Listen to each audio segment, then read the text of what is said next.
Class lecture 51 में standard 8 के बच्चों का स्वागत है। बच्चों, आप प्रीवियस लेक्चर में हिंदी लिटरेचर में बौद्ध गाथाएँ कहानी पढ़ रहे थे। इस चैप्टर में आपने यहाँ तक पढ़ा था कि किस प्रकार महात्मा बुद्ध सत्संगति के महत्व को समझाने के लिए एक रस्सी का उदाहरण दे रहे हैं। मूर्ख व्यक्ति भी अच्छी संगति पाकर बुद्धिमान बन जाता है।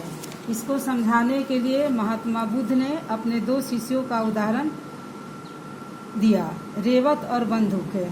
आपने पढ़ा था कि रेवत अपने मंद बुद्धि भाई से परेशान होकर उसे खूब फटकार लगाता है, जिससे दुखी होकर उसका भाई बंधुक घर छोड़कर चला जाता है। बच्चों, आज हम लेक्चर 51 में हिंदी लिटरेचर में इसी कहानी को आगे पढ़ेंगे और जानेंगे कि बंधुक के साथ क्या हुआ। बंधुक घर छोड़कर चला गया। बंधुक वहाँ गया जहाँ बुद्ध उस समय निवास कर रहे थे। वह प्रवेश द्वार पर बैठकर जोर जोर से रोने लगा।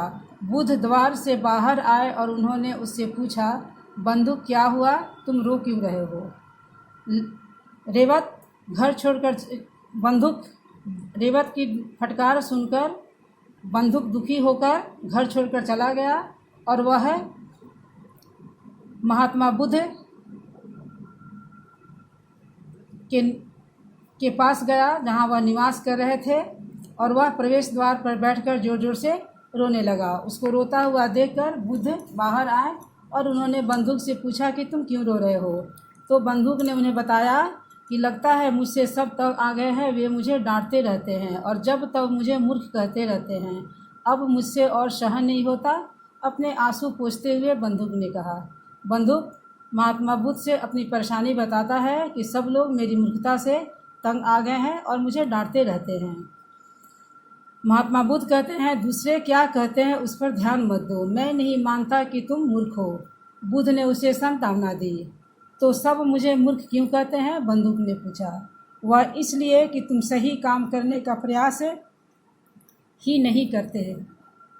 तुम मूर्ख नहीं हो, क्योंकि मूर्ख वह होता है जो यह सोचकर कि बहुत अधिक जानता है अत्यधिक आश्वस्त हो जाता है और सुधारना या बदलना ही नहीं चाहता।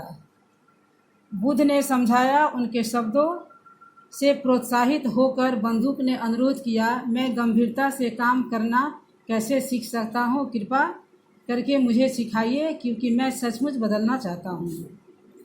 बुद्ध उसे समझाते हैं।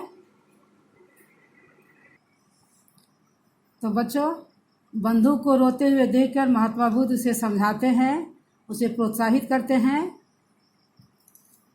और वो कहते हैं कि ठीक है, अगर तुम बदलना चाहते हो तो मैं तुम्हारी सहायता करूँगा।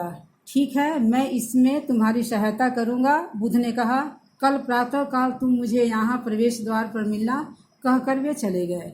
अगले दिन सवेरे बुद्ध ने बंधुक को एक झाड़ू दिया और उसे प्रवेश द्वार स्वच्छ करने के लिए कहा। बंधुक तुरंत राजी हो गया। फिर बुद्ध ने कहा, झाड़ू लगाते समय बार बार यह दोहराते जाना, मुझे गंदगी साफ करनी है, मुझे गंदगी साफ करनी है। बुद्ध बंधुक की सहायता करने के लिए तैयार हो गए और वो कहते हैं कि तुम प्रातःकाल प्रवेश द्वार पर मिलना। अगले दिन बंधुक उनसे मिलता है। बुद्ध उसको एक झाड़ू देते हैं और कहते हैं कि तुम इस प्रवेश द्वार को स्वच्छ करो और जब तुम झाड़ू लगाओगे तो ये बार बार दोहराते जाना कि मुझे गंदगी साफ करनी है, मुझे गंदगी साफ करनी है। आपने क्या कहा? कृपया फिर से कहें। बंधुक ने उलझन भरे स्वर में कहा। मुझे गंदगी साफ करनी है, बुद्ध ने धीरे धीरे दोहराया। मुझे करनी है क्या, साफ क्या? इतने सरल वाक्य को दोहराने में भी बंधुक को उलझन का अनुभव हो रहा था। हताश मत हो। यदि तुमने गंभीरतापूर्वक इस वाक्य को सीख लिया तो तुम इसे स्मरण कर लोगे। यह कहकर बुद्ध ने उसके बड़े भाई रेवत को बुलाया और वाक्य याद करने में मदद करने को कहा।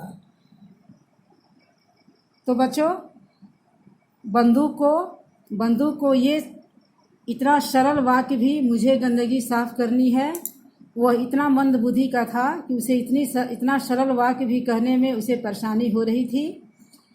और इसको दोहराने में भी उसे वह उलझन का अनुभव कर रहा था। फिर भी महात्मा बुद्ध ने उसे कहा कि तुम हताश मत हो, और उन्होंने इसको समझाया कि अगर तुम गंभीरतापूर्वक इस वाक्य को सीख लोगे और स्मरण कर लोगे। इस काम में मदद करने के लिए महात्मा बुद्ध ने बंदूक के बड़े भाई रेवत को बुलाया और कहा कि उसे इस वाक्य को याद करने में वह मदद करे। रोज सवेरे बंदूक यह वाक्य दोहराते हुए प्रवेश द्वार साफ करता। बरसात का दिन हो या गर्मी वाला दिन हो, बंदूक ने एक दिन का भी नागा नहीं किया, वह अपना काम करता रहा। तो बच्चों, इस वाक्य को अब बंदूक बरसात हो या गर्मी हो, हर मौसम में जब वह प्रवेश द्वार साफ करता तो इस वाक्य को दोहराता, और एक दिन भी इस वाक्य को दोहराने में वह नागा नहीं करता और अपना काम करता रहा।